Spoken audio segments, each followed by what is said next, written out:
Shalom. Terima kasih saya bisa berada di sini karena kebaikan Tuhan dan juga undangan Anda semua. Amin. Pasti tadi kita sudah dapat hadirat Tuhan. Saya percaya pasti firman malam hari ini akan membuka kita supaya kita lebih kuat di dalamnya. Amin. Amin. Nama saya Angela Pimpin dan saya punya 1 laki dan 3 anak, dan semua sudah menikah, tinggal yang terakhir. Dan saya punya cucu 4. Ya, nanti kita akan cerita sedikit. Tetapi kita akan masuk dulu. Khususnya ini usahawan dan profesional Katolik Indonesia, saya mengucapkan selamat untuk Anda semua yang selalu giat untuk berusaha, apalagi di tahun-tahun yang tidak mudah ini. Betul? Betul? Oke, kita percaya. Tapi nggak ada yang kebetulan di dalam Tuhan. Di dalam selalu firman-Nya ada jalan keluar. Amin. Amin. Maka saya mau katakan ini temanya, nanti tolong dibuka ya, Markus 5. Nanti kita akan baca sama-sama. Tapi saya mau katakan seperti ini teman-teman. Apa sih itu iman? Kita perlu tahu dulu what is faith. Apa itu iman? Kenapa iman itu begitu penting di dalam kehidupan kita? Karena Ibrani 11 ayat 6 mengatakan, tanpa iman tidak ada seorang pun berkenan kepada Allah. Tetapi kalau kita sudah beriman kepada Allah, kita harus percaya bahwa Allah itu ada. Amin. Saat ini ada apa tidak? Ada. 2 orang berkumpul hari ini ramai. Hadirat Tuhan, Roh Kudus, Bunda Maria hadir bersama dengan saya dan Anda semua. Amin. Oleh sebab itu, apa sih itu iman? Iman adalah jawaban manusia kepada Allah, karena dia ingin terus menyapa dan memanggil Anda dan saya supaya apa? Menerima rahmat dan kasih-Nya. Itu Allah, dan itulah iman yang diberikan kepada kita. Iman itu perlu diminta teman-teman, every day, setiap hari, supaya Anda dan saya itu kuat. Maka iman ini harus dipertahankan, karena manusia sering berpaling daripada Allah. Tapi satu kata iman ini perlu dibuktikan, karena iman itu tanpa melihat tapi percaya. Gampang tidak? Gak gampang, sangat sulit. Tapi ada firman yang luar biasa, satu perikop yang Tuhan berikan kepada Anda dan saya pelajari ini sungguh luar biasa. Terus iman itu anugerah teman-teman. Iman itu sangat baik untuk kita. Dia anugerah dari Tuhan, tapi iman ini harus diperjuangkan setiap hari. Gak bisa tidak. Karena Tuhan ingin ada bukti yang nyata dari perbuatan kita. Meliputi apa? Akal budi, perasaan, perbuatan, tindakan kita. Gak bisa cuma ngomong. Iman tanpa perbuatan pada hakikatnya mati. Anda hari ini punya persoalan apa? Punya pergumulan apa? Saya katakan pasti ada jalan keluar. Semua persoalan ada expirednya. Semua masalah ada tenggang waktunya.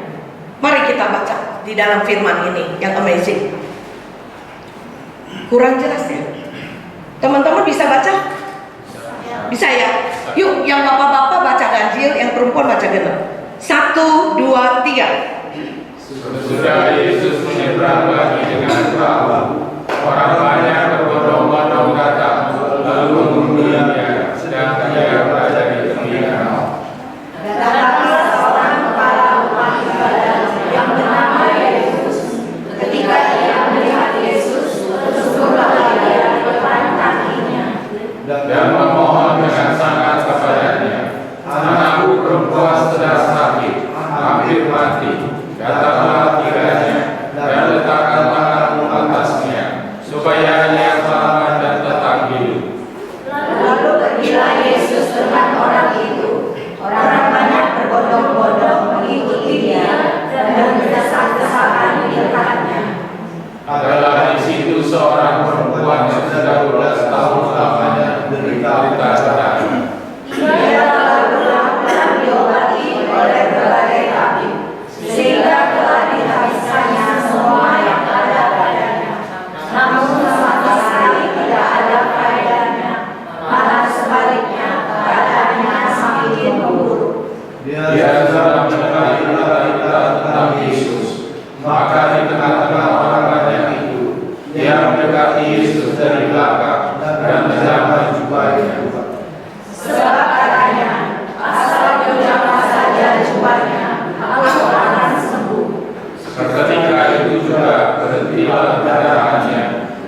ia merasa bahwa badannya sudah sembuh dari penyakitnya.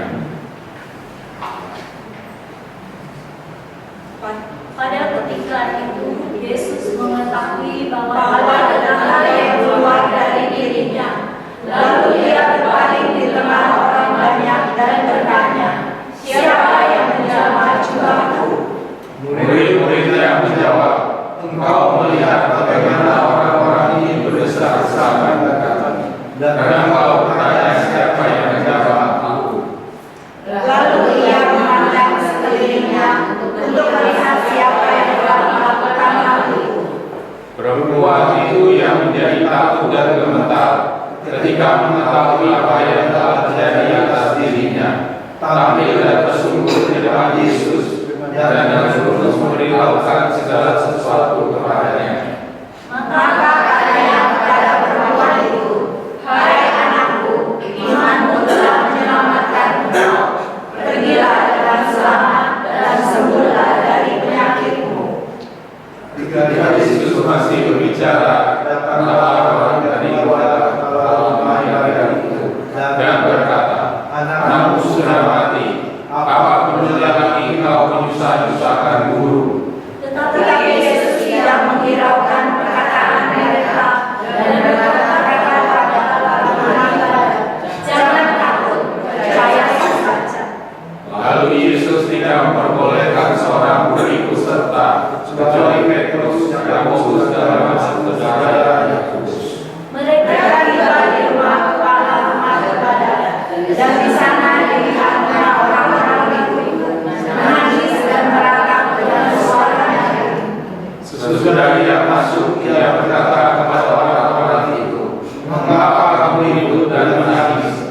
Anak ini tidak mati, tetapi tidur." Tetapi mereka tertawa-tawa gila. Maka diusirnya semua orang itu. Lalu dibawanya ayah dan ibu anak itu dan mereka yang bersama-sama dengan dia masuk ke kamar anak itu. Lalu ditahannya tangan anak itu, katanya, "Talitakum," yang berarti, "Hai anak, aku berkata kepadamu, bangunlah." Ketika itu juga anak itu berdiri dan berjalan. Setelah umurnya sudah 12 tahun, semua orang yang hadir sangat takjub. Dengan sangat dia bersesan kepada mereka, supaya jangan seorang pun mengetahui hal itu. Lalu ia menyuruh mereka memberi anak itu makan. Demikianlah Injil Tuhan. Terpujilah Kristus. Teman-teman, firman ini amazing. Saya pengen pakai bahasa sederhana ya. Ini agak dalam, tetapi biar sederhana supaya Anda dan saya bisa mengerti ya. Jadi ceritanya seperti ini. Ini ada seorang kepala gereja, rumah ibadat. Ini kelasnya tinggi. Dia punya statusnya high ya, tinggi. Tetapi hari itu dia punya problem. Anaknya sakit bahkan mau mati. Sudah mau mati. Dia diperhadapkan dengan dua situasi. Ini yang sering kali Anda dan saya hadapi. Jadi di satu sisi dia mau ketemu Yesus, dia dengar bahwa Yesus tuh akan datang. Entah jam berapa, entah kapan, tapi dia tahu Yesus mau datang. Bahkan dia sudah dengar bagaimana Yesus ini. Lalu di satu sisi kalau dia tinggalin anaknya pasti mati. Betul tidak? Karena sudah mau mati. Jadi kalau dia pergi, entah tunggu Yesus waktunya entah kapan, ini pasti mati. Dia nggak pergi pun anaknya mati. Jadi apa yang harus dia lakukan? Ini seperti kita. Hari ini kita mau ke Perduki, tapi kita juga banyak urusan yang lain sampai kita nggak bisa datang kepada Tuhan. Betul?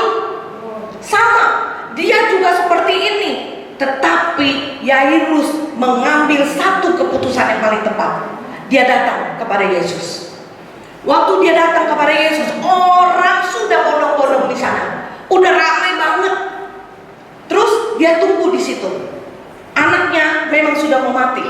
Dia tinggalin dengan iman dia faith. Dia datang kepada Yesus. Dia punya harapan karena Yesus yang punya harapan. Anda dan saya hari-hari ini nggak punya harapan, mari datang kepada Yesus.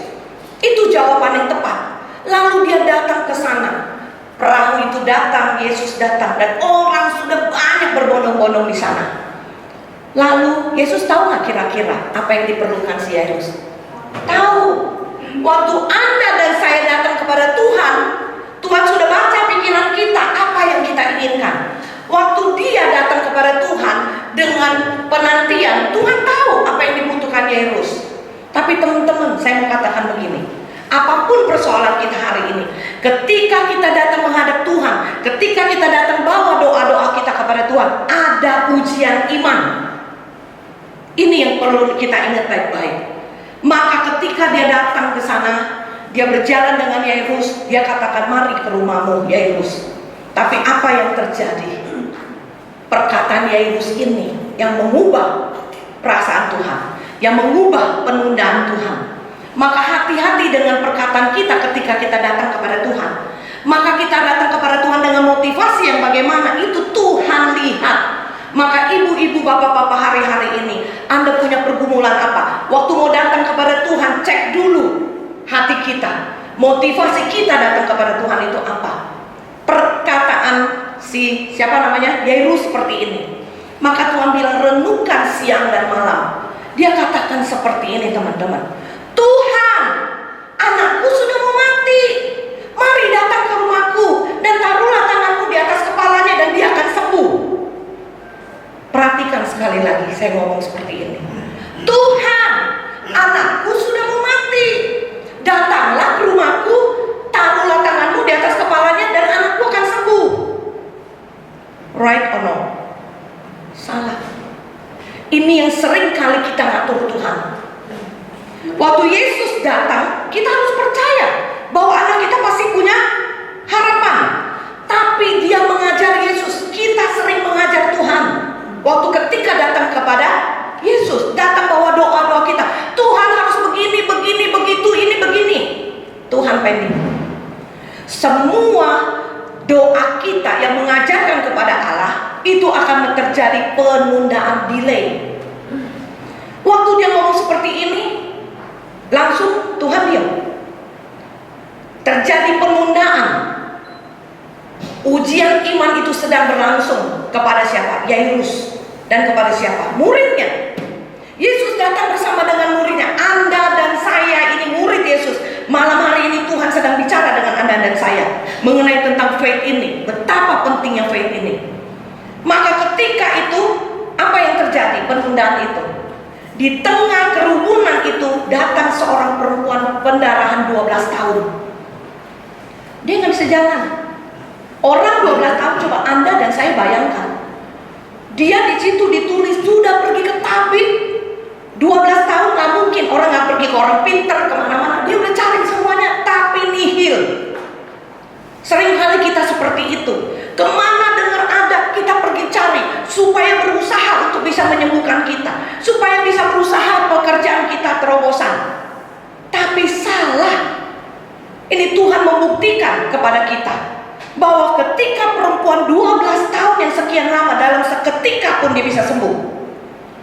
Di dalam firman selalu dikatakan seketika. Tuhan gak berlama-lama. Orang yang faith-nya tinggi kepada dia tidak akan berlama-lama, akan menerima mujizat. Maka ketika perempuan ini datang, dia udah gak bisa jalan, namanya pendarahan, mungkin mukanya udah pucat pasih. Dia dengan sekuat tenaga, dia mau jangkau Yesus. Tapi dia cuma bilang gini di hatinya, asal ku jangkau saja, aku sembuh. Saya cuma mau bilang, imanmu dengan imanku bagaimana hari-hari ini? Jadi dia bilang, asal ku jangkau saja, aku sembuh. Dalam keadaan kerumunan ini, Yesus tahu apa yang dia ngomong. Hiruk pikuknya orang, ramenya orang, kalau kita nggak bisa dengar, tapi Tuhan tahu. Di belakang dia ada satu perempuan yang punya iman yang luar biasa. Jadi dengan kata lain, Tuhan mau ngomong gini, kenapa terjadi penundaan? Kenapa terjadi penundaan kesembuhan kepada Yairus? Dia cuma mau ngomong gini, Yairus, murid-muridku, lihat perempuan ini. Aku mau kalian punya iman seperti dia. Dia tahu nggak Yesus itu punya pengalaman kesembuhan? Oh iya. Perempuan ini berusaha untuk menjangkau dia sekuat tenaga karena he Dia percaya.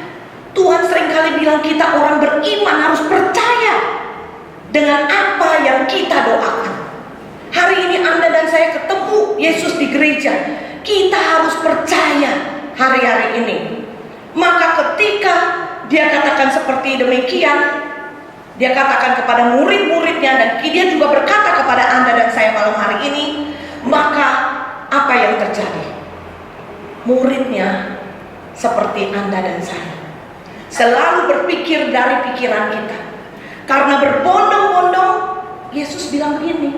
Waktu perempuan itu ngomong begitu, terus dia bilang, siapa yang pegang jubah saya? Yesus berkata demikian. Sebenarnya dia gak perlu ngomong. Dia pengen kita dengar. Dia pengen Yairus tahu. Dia pengen muridnya tahu. Dia pengen Anda dan saya tahu malam hari ini, bahwa lihat perempuan ini. Iman ini yang aku mau. Iman perempuan ini. Anda tahu di firman dikatakan apa muridnya? Muridnya bilang begini, aduh Tuhan, ya ramelah, pasti jubah kita kena lah. Betul nggak? Secara tidak langsung pakai pikiran kita. Ya namanya orang rame, jubah dia bisa ke toilet aja kan? Betul dong? Inilah yang dipikirkan oleh pikiran muridnya. Tapi Yairus diam. Dia tidak ngomong apapun juga. Lalu Anda dengar cerita tentang perwira Kapernaum? Pernah dengar? Dia orang bukan Yahudi, tetapi dia katakan kepada hambanya, pergilah kepada Tuhan itu dan katakan sepatah kata saja, maka hambaku akan sembuh. Gak usah datang. Bilang dia, hambaku sakit, gak usah datang. Amazing. Sepatah kata saja, Yesus gak usah datang, cuma ngomong doang, sembuh dia pasti. Itu faith namanya, iman. Teman-teman, terus apa yang terjadi? Hambanya pulang ke rumah sembuh. Dia bukan orang bangsa yang kenal Tuhan, tapi dia percaya kepada Tuhan Allah bangsa Israel. Dan perempuan ini 12 tahun lamanya. Hari ini usaha kita, pekerjaan kita, pergumulan kita berapa lama, teman-teman? Mari kita cek. Yang pertama, motivasi kita datang kepada Allah. Ini yang pertama. Untuk menerima terobosan hari-hari ini, untuk menerima kemenangan di dalam hidup hari-hari ini, maka kita perlu cek hati kita waktu datang sama Tuhan. Dalam misa ekaristi kita terima bersekutu dengan Allah, tapi Tuhan mau kita cek dulu. Waktu kita datang dengan segala pergumulannya, Tuhan tahu. Nggak ngomong pun tahu, tapi Tuhan ingin kita rendah hati bicara kepada Dia. Maka langkah iman yang kedua, supaya ada terobosan apa teman-teman? Lihat, setelah dia melakukan pelayanan, penundaan sejenak untuk perempuan ini, berarti Yairus kan terpending. Betul nggak? Anda dan saya posisinya nih di Yairus. Kalau seperti itu kira-kira gimana? Pasti kita nggak tahan dong. Aduh Tuhan, anakku udah mau mati, masih lagi pelayanan. Pasti dong, contoh ya. Seringkali Romo datang kan, aduh Romo doain mama saya udah sakit, itu udah digandeng-gandeng tuh Romo. Betul nggak teman-teman? Ya kan? Padahal Romonya tunggu, saya lagi ngomong sama kamu. Nggak bisa Romo, tak mati. Betul nggak? Ini sama nih kayak kita. Paham teman-teman? Jadi sama posisinya, tapi Yairus dia diam. Dia liatin langkah-langkahnya Tuhan. Langkah yang kedua, mulut. Langkah iman. Ini sangat menentukan. Tidak ada satu kata pun yang keluar dari mulutnya Yairus. Itu firman katakan demikian. Langkah iman yang kedua untuk menerima kemenangan dalam pekerjaan, usaha, keluarga, apapun itu. Jaga mulut.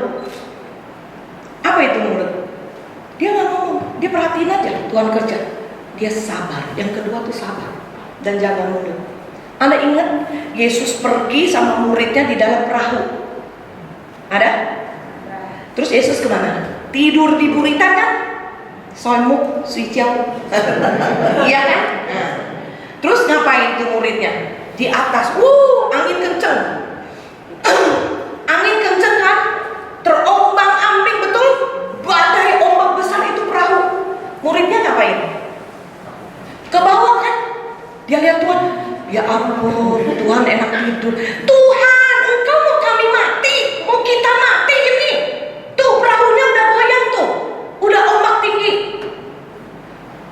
terus ngapain? Dia cuma bangun. Terus dia ngapain ngomong apa sama kita? Sama ini firman. Nama muridnya, Anda dan saya murid kan? Dia ngomong ini, hei, kamu orang kurang percaya. Betul? Jadi kekurang percayaan kita itu membuat iman tidak bisa bekerja. Maka dia bilang, kamu orang kurang percaya. Lalu dia naik ke buritan. Terus dia ngomong apa sama ombak itu? Diam, tenanglah. Maksudnya apa? Yesus katakan kepada Anda dan saya yang hari punya pergumulan berat. Anda di dalam keluarga, suami istri gonjang ganjing, anak mertua semuanya gonjang ganjing. Dia cuma bilang diam, tenanglah. Kita ekaristi bawa pulang Tuhan ke rumah. Apa bedanya Tuhan dengan murid-muridnya di dalam perahu? Perahu itu rumah kita. Tapi seringkali kita pulang bawa masalah. Kita bawa pulang ke rumah, kita gonjang ganjing di dalam. Tuhan cuma minta diam, tenang. Keluaran 14 ayat 14, kamu diam, aku yang berperang. Intinya apa? Peperangan itu dimulai oleh Tuhan, bukan kita. Tuhan cuma minta kita diam, silent praying, doa, mengambil hal yang terbaik di bawah kaki Tuhan, yaitu Maria, bukan Marta. Kita seringkali jadi Marta. Jadi kita nggak dengar. Tuhan bilang lambat bicara, cepat dengar. Tapi kita seringkali lebih banyak bicara daripada dengar. Halo, ibu-ibu? Betul, itu kodratnya kita dengan ngomong. Tapi ya sudah, intinya adalah apa? Sekarang belajar untuk lebih cepat mendengar, supaya kita mengerti kehendak Tuhan di dalam hidup. Perempuan ini, kita para ibu-ibu jadi pendoa syafaat buat suami kita. Karena laki-laki kadang-kadang gak bisa fokus, udah terlalu banyak pekerjaan yang berat ya di sini.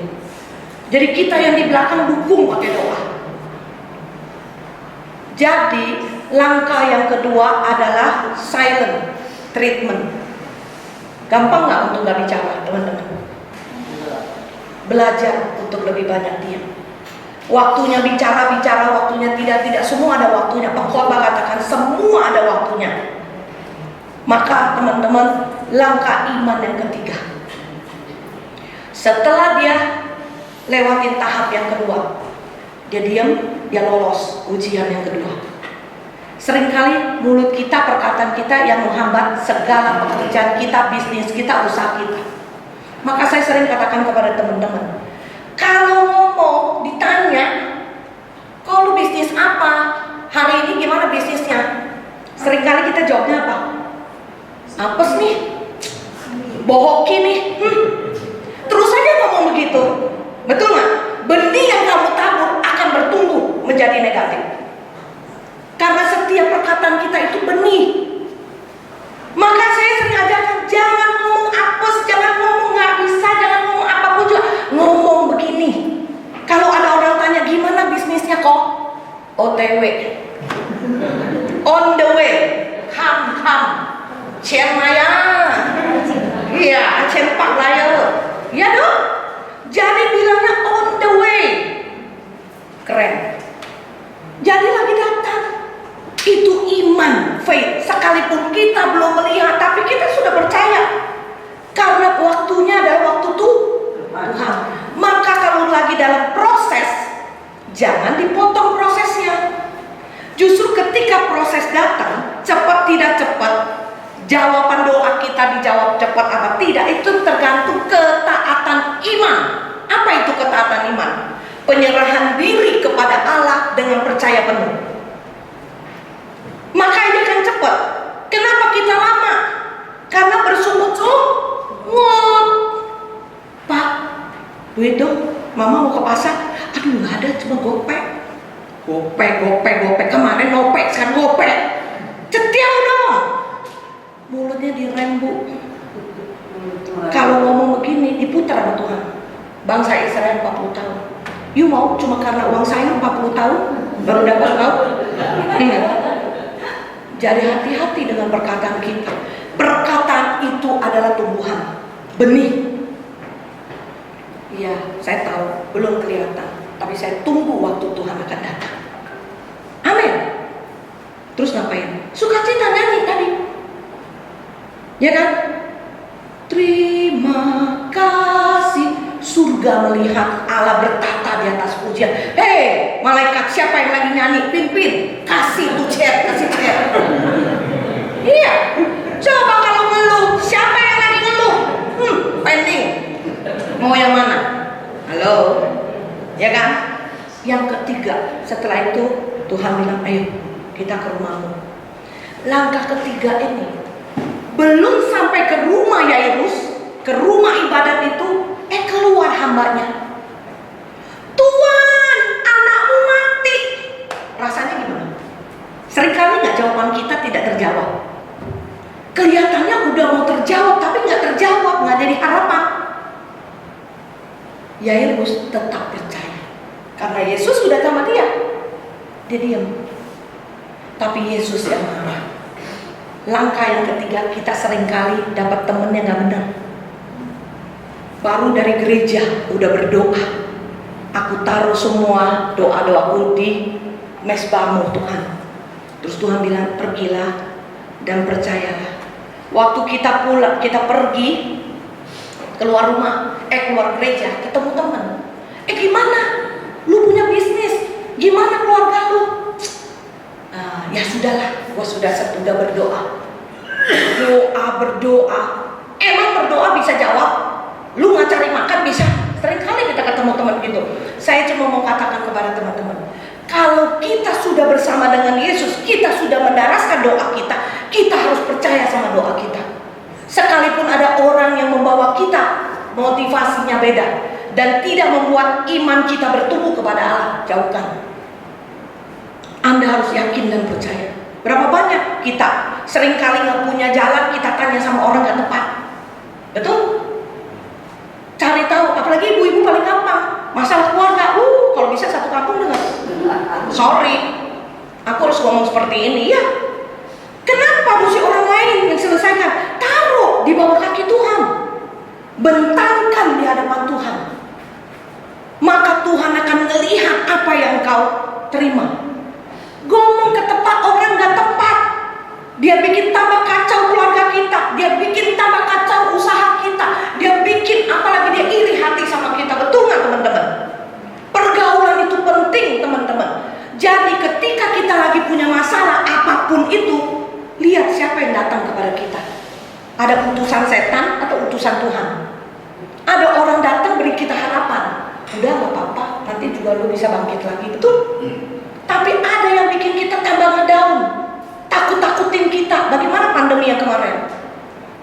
Saya ngomong, saya bikin di Zoom saya, banyak yang ikut dari beberapa negara. Bukan saya sombong, tidak. Tapi saya ngomong begini, kemarin orang mati bukan karena virus. Saya bilang, hai teman-teman, buka mata kalian. Kenapa orang-orang pada mati berjatuhan? Bukan karena bakteri. Karena kita egois semua. Dalam satu rumah, suami, istri, batok, lari semua. Ya kan? Bininya, ya kan? Haji, lari semua. Terus apa? Laki di loteng, anak di belakang, istri di bawah. Ya dong, semuanya sakit kan? Nggak ada yang kasih makan. Temen juga nggak ada yang berani.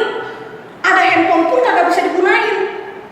Kita ini makhluk sosial loh. Dia merasa di dalam sendiri kayak di penjara. Mati nggak? Pasti mati. Udah gitu kasih makannya kayak anjing lagi, dorong takut virus. Udah pakai celana panjang semua udah rapat. Coba terus kasih makan. Saya bilang nggak boleh gitu teman-teman. Saya bilang, ayo, apa yang bisa kita lakukan? Langsung semua. Kamu tenang ya, kita pakai Grab ya, Grab tuh Gojek aja nggak ada yang takut mati. Mereka takut gak punya uang. Ya kan? Coba lihat berapa banyak. Saya punya teman sampai bengek gitu. Dia bilang gua gak punya harapan. Ada, masih ada harapan kamu di dalam telepon. Kita saling kontekan, majukan dia, lingkungan, ayo. Ini loh. Terus kalau ketemu temennya, aduh setiap hari dia udah takut tapi maunya nonton TV lagi, pusing kita. Ditakut-takutin terus sama TV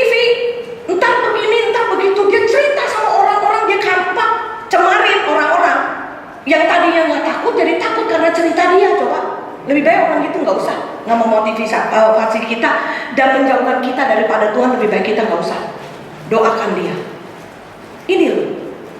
Maka yang pertama, langkah yang pertama apa tadi teman-teman? Motivasi datang kepada Tuhan. Cek hati kita, cek motivasi kita datang kepada Tuhan.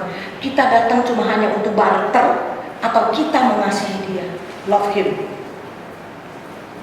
Nggak perlu banyak omong teman-teman. Burung di udara dipelihara, apalagi Anda dan saya. Maka datang kepada Tuhan, Tuhan, thank you Jesus, I love you.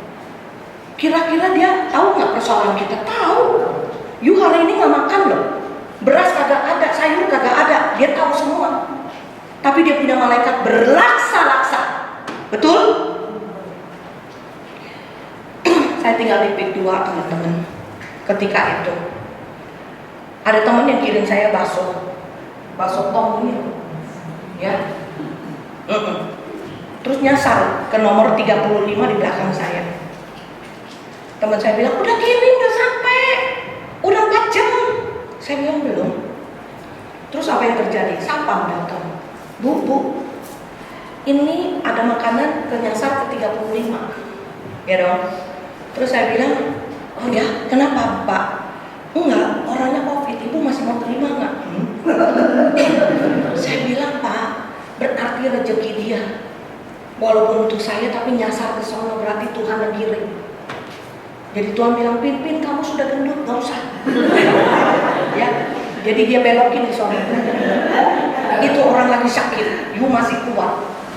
Ya dong. Saya bilang, ya ampun, dikasih aja Pak, biar dia cepat sembuh, ada tenaga makan, justru si imunnya naik. Saya bilang, 1 tong itu loh, keren. Ya dong. Terus udah, teman saya bilang gini, udah sampai ke tempat orang sakit. Saya bilang. Terus dia bilang gini, Ci, jangan khawatir ya, kirim lagi ya. Wow, saya udah bilang berkat gak kemana teman-teman. You give, berikan kepada orang, you dapat lagi. Benar, itu Tuhan kirim kok. Saya gak pernah minta tuh bakso, tapi memang untuk orang itu. Coba lihat cara kerjanya Tuhan.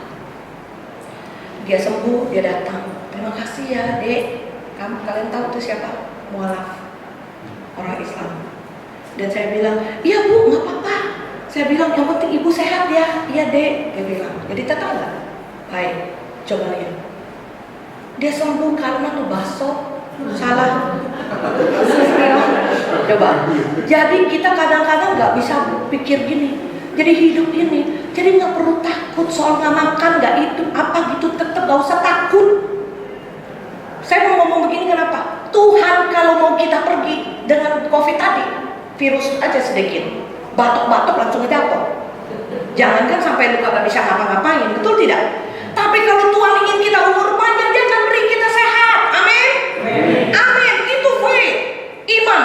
Maka pelihara iman yang pertama, kedua sabar, ketiga janji Tuhan yang pegang. Ini tingkatan kita. Hari ini kita lagi nggak usaha apa. Ini saya mau ngomong lagi yang terakhir. Waktu saya masih ada. Oh ada 10 menit. Ya. Anak saya S1. Waktu dia tamatan S1, dia bilang gini, Mom, I want work. Kamu mau kerja? Gak mau naik ke S2? Enggak. Udah cukup. Pengalaman yang penting. Dia terobsesi sama yang makan namanya makanan takenyo. Anda mau makan takenyo rumput laut? Halo, nanti ke itu ya beli. Bukan saya punya, bukan. Ya, bukan juga lagi promosi, bukan.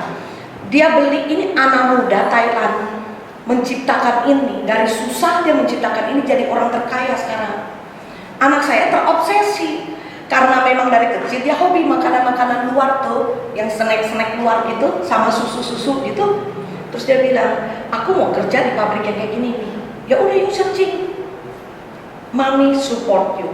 Terus dia bilang, ya, dia ketik, dia dapat satu iklan, entah kenapa deket gitu, karena dia belum punya mobil, dia belum punya apa-apa, nggak punya duit, namanya juga anak baru S1, ya kan? Terus dia apply gitu. Tapi saya bilang, kalau kamu bekerja harus jujur, apa adanya, you ngomong ya. Terus dia bilang, itu bosnya bilang, you punya mobil nggak punya mobil, I masih baru lulusan S1, dia bilang gitu. Terus hari itu waktu dia pergi itu mau masuk ke dalam bos yang paling gede. Di situ ada 7 orang. 7 orang yang ngantri. Jadi waktu dia datang, saya cuma doa begini. Saya bilang Yeremia 1 ayat 4, 5 dan 6 menyertai langkah kamu.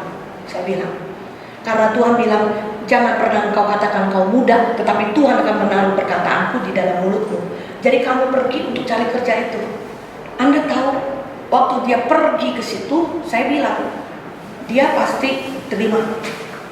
Saya udah pakai keyakinan saya, ya nggak ada salahnya, ya kan? Waktu dia pergi, bos yang besar itu keluar, panggil dia nomor 1, padahal masih ada 7 di situ. Sini, come here. Dia bilang, orang Singapura. Tidak, dia bilang. Terus dia cerita nih pulang. Setiap kali doa teman-teman, saya sudah bayangin dari waktu dia SMA, saya kalau doa tuh saya bayangin pakai vision. Dia duduk di satu meja. Di satu meja dia jadi bos. Saya doakan itu selalu. Dia punya meja dan dia menjadi leader di situ. Gitu. Terus setelah dia dipanggil masuk itu, dia bilang, "You name your mother and father." Dia sebut nama saya terakhir. "Yuk, kamu punya anak, mama itu namanya Pimpin, Cek." Cek Pimpin maksudnya. Saya. Dia bilang, "Wow, dunia sempit," dia bilang. "I know your mom." Dia bilang, "He's my best friend." Dia ngomong gitu. "Oke, you go home, tell your mother, besok kemari." Anak saya pergi. Anak saya baru mau pergi, dia balik lagi. "Salary." Dia ngomong, "Salary 5 juta. S1 5 juta dia bawa pulang." Dia bilang gini, Mom, amazing." Dia bilang, "Apa sih amazing? Muka kamu nih muka bahagia." Saya tahu. "Iya, 5 juta mah. S1. Temenku habis dari Australia S2. Nyok Tiongkok." Dia bilang, dia 5 juta. Itu dari mana? Grace, kasih karunia. 1 Korintus 2 ayat 9. Apa yang gak pernah kau lihat, apa yang gak pernah timbul dalam hatimu, apa yang gak pernah kau pikirkan, Tuhan berikan kepadamu. Amin. Amin. Perkatakan firman, jadikan itu faith. Kalau Allah masuk di dalam kita dan kita perkatakan seperti Allah katakan, ada tertulis, maka akan menjadi nyata. Setelah 2 tahun dia bekerja, bosnya sayang sekali sama dia. "Cik Pimpin, anakku tidak boleh berhenti." No, dia punya pengalaman. Saya nggak bisa ngomong. Dia harus melangkah. Dia sayang sekali sama saya. Tapi anak saya cuma bilang, "Mam, aku pengen mandiri sendiri." Oh, jawaban ini saya tunggu. Terus dia bilang gini, "Saya pengen jadi bos." Saya udah tahu. Ini jawaban mulai datang. Terus saya bilang gini, "Kamu punya duit berapa?" 5 juta, Mam. Jadi awalnya 5 juta. Iya. Karena saya punya mantu, dia ngobrol berdua. "Ayo, kamu mau bikin apa?" Dia bilang, "Saya mau bikin percetakan." Ya dong. "Ya udah, go ahead." Saya bilang, "Kalau memang ini jalanmu dan ini kamu bisa, I support, Mami. Support doa for you. You go ahead." Terus dia bilang, "Iya." Akhirnya dia jalan 10 juta jalan berdua. Dia pergi door to door. Dia pergi ke teman. "Aku bikin packaging, aku bikin begini, aku bikin begini." Siang dan malam, siang dan malam. Dia percetakannya di pojok, di bandengan CBD belakang, ya, supaya Anda tahu kalau Tuhan berkenan, maka mau pojoknya sekalipun namanya terdengar, orang datang. "Pak Kendrick, saya mau bikin ini. Dia sampai bingung. Kenapa bisa tahu? Ya kan kita nggak pernah ngomong di daerah itu. Dia bilang, "Mam, amazing." Saya bilang, "Itu Tuhan. Mata dia ada di mana-mana. Dia lihat kamu bekerja dengan benar, kamu hidupnya benar, kamu hidupnya baik. Ya udah, dia kirim." Anda tahu dari 5 juta dia berjalan. Tapi Tuhan menyertai dia. Saya cuma mau bilang yang keempat. Anda jangan sampai Tuhan tidak menyertai kita. Apakah Tuhan menyertai kita? Ini pertanyaan buat kita malam hari ini. Maka dia katakan, "Tuhan menyertai aku." Langkah yang keempat. Waktu dia disertai Tuhan, teman-teman, apa yang terjadi?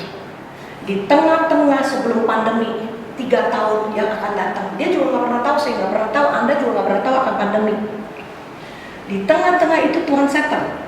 Ada satu teman dari Australia datang. Tri, kita jual madu yuk. Dia nggak punya talenta atau kepandaian di dalam madu. Tapi anak ini mau belajar.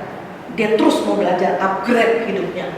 Terus dia bilang gini, Mam, boleh nggak? Boleh. You ambil ini sampingan, tapi yang baru ini dari Tuhan, you nggak boleh buang. Fokus. Saya bilang, oke.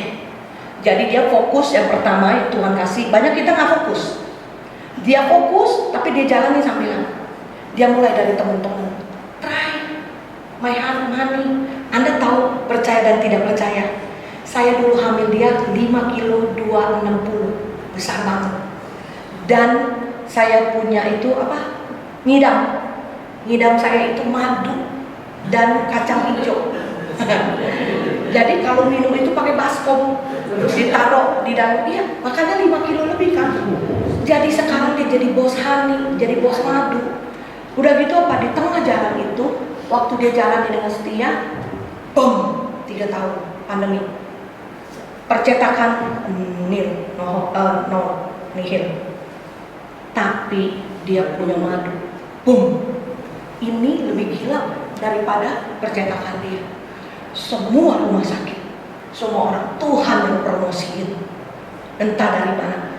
Tapi dia rajin, dia turun ke bawah pasar-pasar, dia tawarkan honey. Tadinya nggak punya nama. Anda tahu sekarang Honey Life number 2 Indonesia. Beri kemuliaan buat Tuhan. Siapa yang memberikan dia? Usia 40 sudah mau merit. Oktober ini dia persiapkan semuanya. Dan saya nggak pernah khawatir, karena saya percaya kemanapun dia pergi, 50% bagian kita, 50% bagian Tuhan. Sering kali kita ngambil bagian Tuhan, betul nggak? Suami kita di rumah kalau pergi kita deg-degan. Jangan, Bu. Kalau suami kita pergi cuma tepuk kali belakangnya gini, tepuk kali gini. Pak, jangan lama-lama Tuhan ini. Terus kamu bahasa roh, ngerti dong? Ngomong Roh Kudus. Nanti yang cewek siapa? Yang nggak pulang. Ya kita masak, kita ngapain? Roh Kudus ingetin, lu punya istri, punya anak, go home. Iya. Seringkali kan kita marah, bete, kesel ya kan? Suami juga begitu, istrinya sosialita nggak pulang-pulang. Ya kan? Doain aja Pak Imam. Cuma doain aja. Nggak perlu repot. 50% milik kita. Waktu keluar rumah 50% itu milik Tuhan. Kita orang beriman, Tuhan lihat kan, what are you doing there? Kita bisa tertutup dimanapun, tapi mata Tuhan terbuka.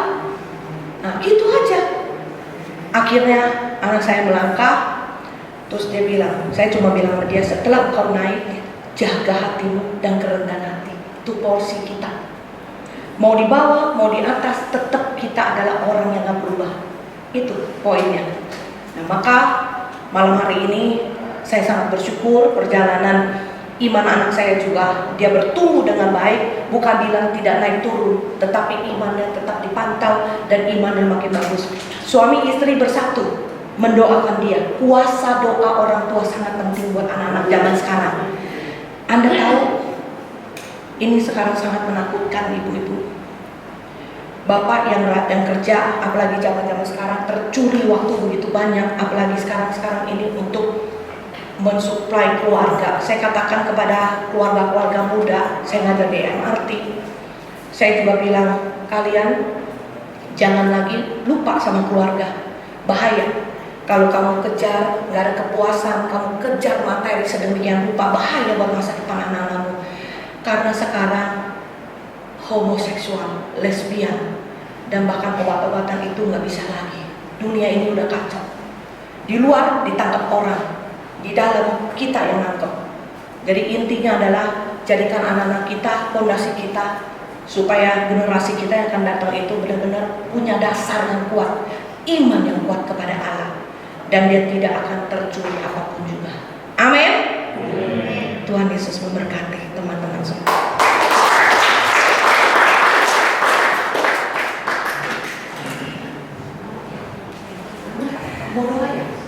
Ada dua ya.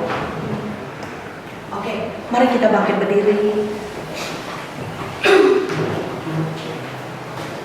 Mari kita berdoa dalam nama Bapa dan Putra dan Roh Kudus. Amin. Ya Aba Bapa, di dalam nama Yesus Kristus kami senantiasa memanggil-Mu, karena kasih-Mu yang tidak pernah berkesudahan, karakter-Mu selalu baru di pagi hari sampai kepada malam hari. Dan kami yang ada di sini Tuhan bersatu menaikkan setiap doa-doa kami berupa